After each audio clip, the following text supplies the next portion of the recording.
Hello friends, and welcome back to my garden. It's another windy day here in my garden. If I've not gotten you used to the winds that we experience, I do not know what else I've done for the past few videos. Uh, I have to admit, it's not always windy. We do have some nice chill days, but most of the time before a good storm comes here, we have a lot of wind for at least 2 or 3 days ahead of time.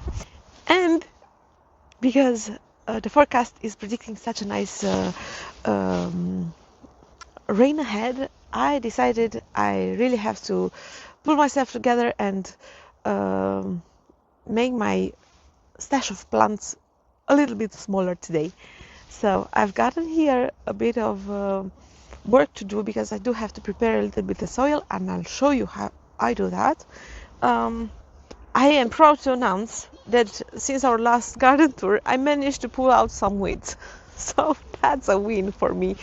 And I did mulch a little bit of the flower beds here in this area. I'll show you how they are looking. So because the weather did not allow, today it's a mild wind, if you can call this a mild wind for those that don't experience any wind.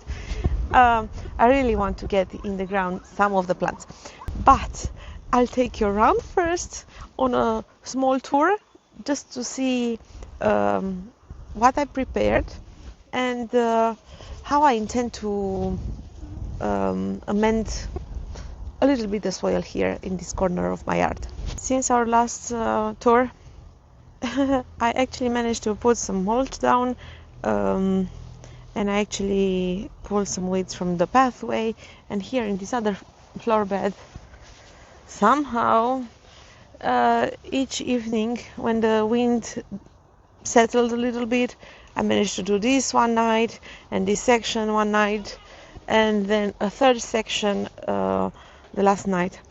Those campanulas look absolutely stunning. They are almost 1 meter tall, I think, but I still have a bunch of weeds in this corner.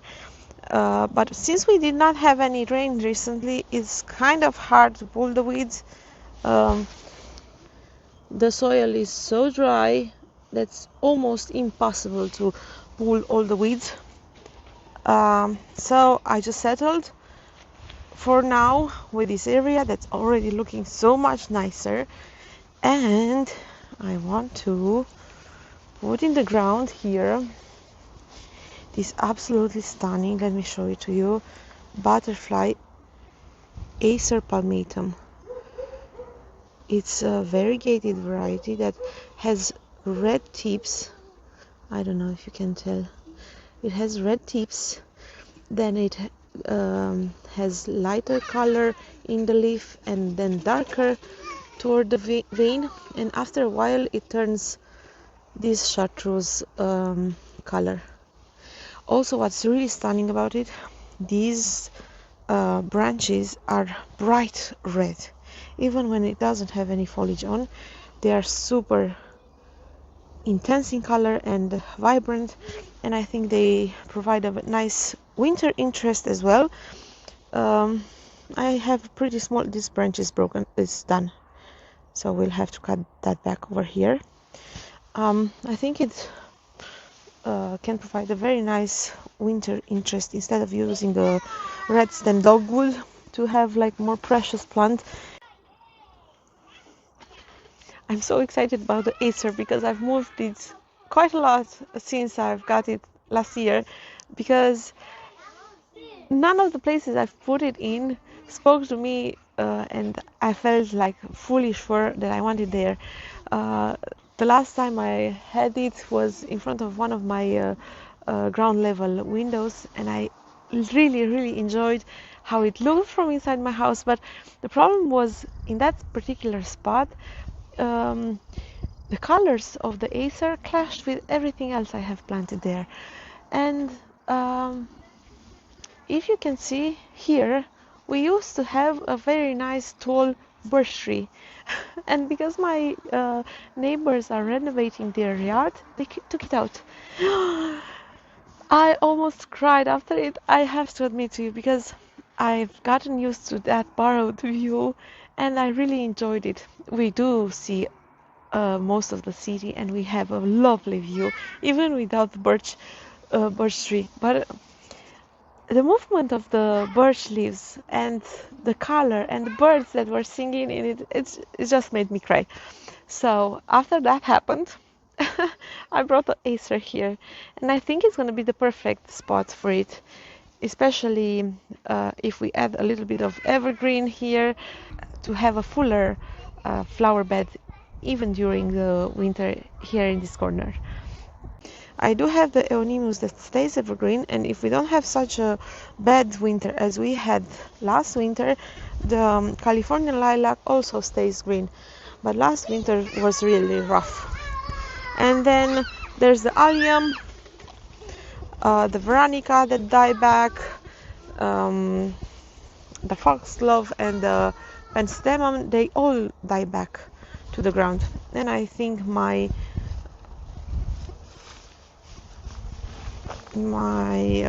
pampas grass has to be replaced. This is the only shoot it put back on.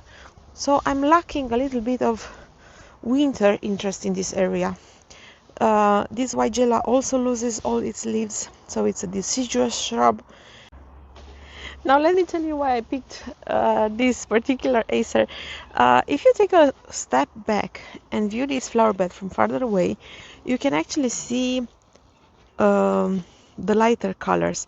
I do have here a peach rose that I'm not quite sure about, and I think I'll move soon because it's a bit too warm considering that I have a lot of pinks in this other area, and I feel it clashes a little bit. So this one we forget about it, right? We take a look at the peach rose that I have here, that it's first yellow, then it has a little bit of peach color in it. Then you have the chartreuse yellow leaves of the Acer. Then we have the Euonymus with the new growth that's buttery yellow. So I felt that this Acer ties all these colors in together, especially with the Weigela that has these burgundy leaves that reference very nicely the stems of the Acer.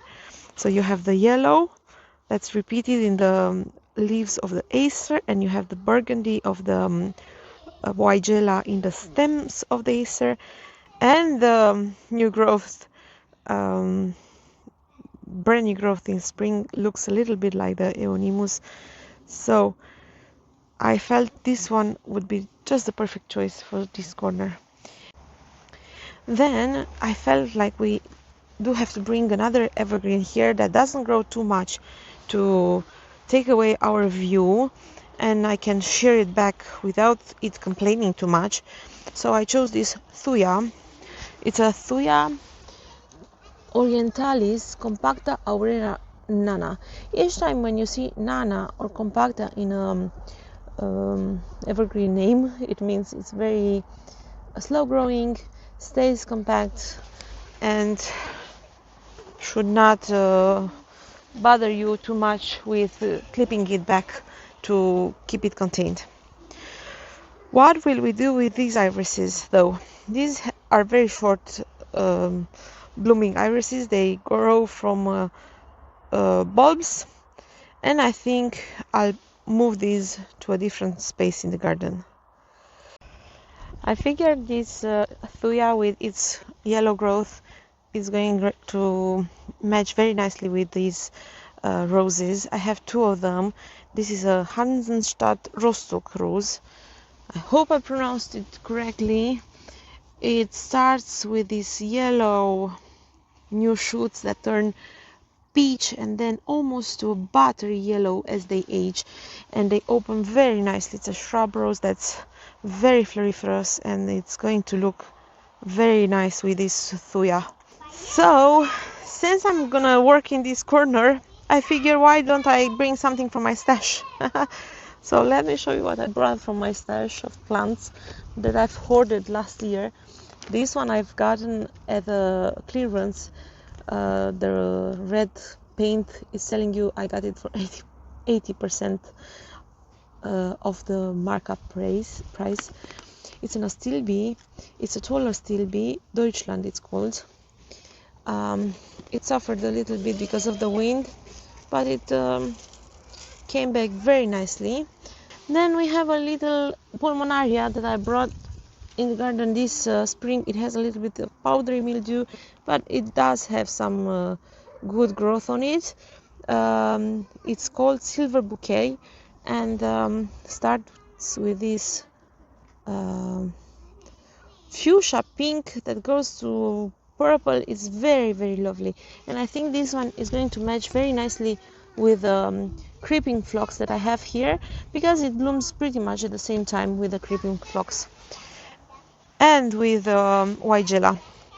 And another plant in my stash, one second, is this Siberian iris, which is called paprikash, which interestingly is a Hungarian name for a food the Hungarians make. Paprikash is a dish with meat and potatoes and all sorts of colors, and does look a little bit like the flower of this Siberian iris. I think I have a bloom stock, and I'll bring it to compare it to the rose and to the Acer. It has most of those moody colors that the Acer has, and I think the yellow matches very nicely with Hasenstadt Rostock Rose. I think it's going to pull very nicely those colors and tie everything together. So I have two pots with this iris, and I think it's gonna look gorgeous next to this beautiful rose. I think it also matches very nicely with the color on the label. It has some purple in it as well. It's a beautiful iris, absolutely gorgeous if you take a closer look to it.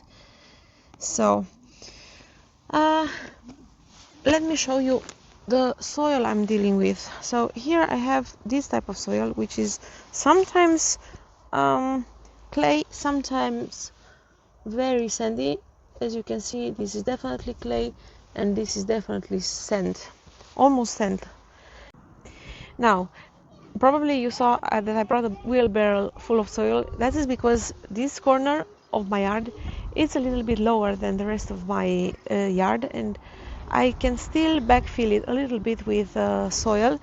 But what I would like to do, I did try to remove as many of the weeds we had there. I've left them in the sun to dry up so they don't come back. I'd like it to be a little bit more level. Now what I've done so far was I've pulled as many weeds as possible. I still have a bunch. I'll try to take care of those. And I also brought some conifer soil and mended soil for acidic loving plants, because the Acer usually loves an acidic soil, and I figured I want to give it as good of a start as possible. So much talk, so little work, right? So let's figure where we want to place these. I want this to be a little bit farther away from the fence, because I could actually plant something underneath it, and I think this Thuja is going to be just fine here. I want to be able to walk behind it, and if possible in between them. And I definitely want to take out the irises, because those are very short-lived, and I think I can find a different, better spot for them. Now that I've decided where I want these plants to go, I'll just move them out of my way to add some of the soil. We level things over there in the corner. You know, there are advantages and disadvantages for a windy weather. If it's really windy but not very chilly, then all the wind dries up and makes you cooler, and you don't heat up. On the other hand, you tend to eat at least a handful of dust and soil. By this point, I was so fed up with the wind that I told myself I'll make a voiceover to tell you what I'm doing. So I just added some organic matter. You see me adding compost, some acidic soil for rhododendrons and azaleas. My goal was to add some nutrients back into my depleted soil, so I give the best start to the Acer and the Thuja. For me personally, it's just easier to add some water in the dug up hole, because I can mix a little bit the organic matter with the native soil and then add the Thuja. Other people prefer to water after the fact, but as the forecast predicted some heavy rains, I felt it was easier just to add some water in the hole. As a side note, digging through the weeds that I pulled out and dumped them right there on the spot was not the best idea. As they dried up, digging through them felt like digging through very thick roots, strings. Pulling weeds and dumping them there on the spot, it's just perfect if you have the time to allow them to decompose naturally, to break down and feed the soil. But in this case, I just let them for a couple of days to dry up really well. Then I added the topsoil and the compost and started digging, which was a mess.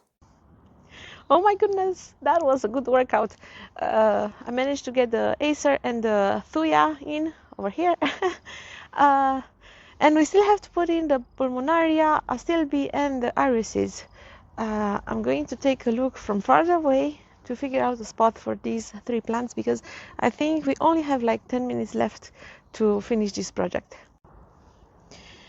These astilbe like a lot of water, so I think they would do great near this cute little hydrangea. This was a transplant I took from my garden. I took a cutting, I grew it for 2 seasons, and then I transplanted it here.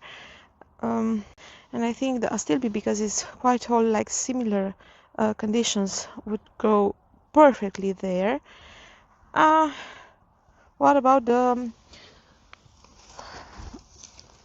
irises? These like a little bit more sun, and I think just because I still want to be able to move around, and because these have a grassy texture, I could put them here near the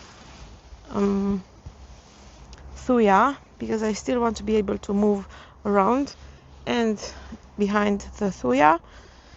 And the little pulmonaria likes more shade. This is a short variety, and I think should be more towards the front of the border. Problem is, I'm not quite sure where I should put this one. Maybe we go again with placing it here near the hydrangea. I think it's a little bit too close. As the hydrangea will grow, we could move it away, so we still have a path through here. I think that's great.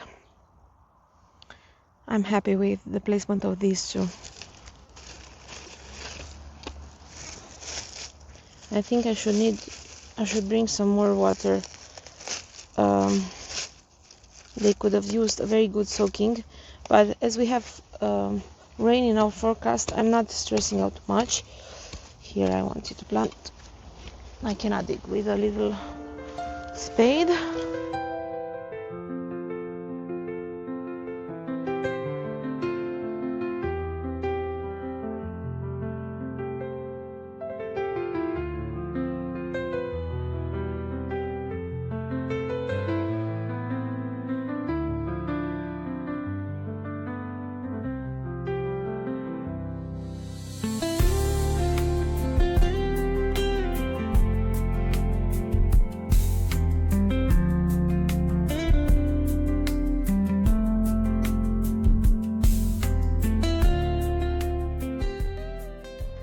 I'm so happy and excited with how things are looking. I'll spin you around just to take you on a little tour.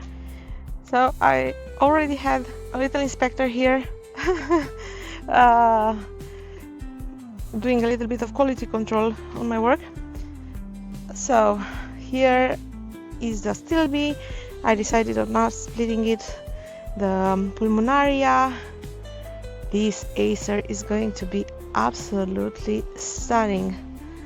Oh, I love how the multi-trunk grows like a vase. It's absolutely beautiful. And there are the Siberian irises, the Thuja, and after mulching, I think it just looks great.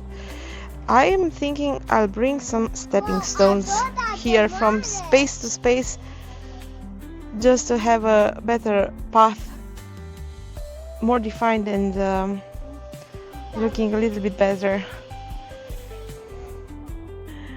I have to go grab a glass of water because it's been a workout. Everything looks tidy. I'm so happy with that.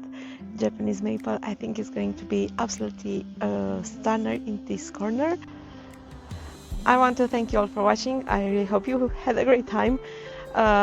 We have a big storm coming, so I'm gonna run and grab a glass of water, take care of the baby, and I'll see you in the next one. Take care. Bye bye.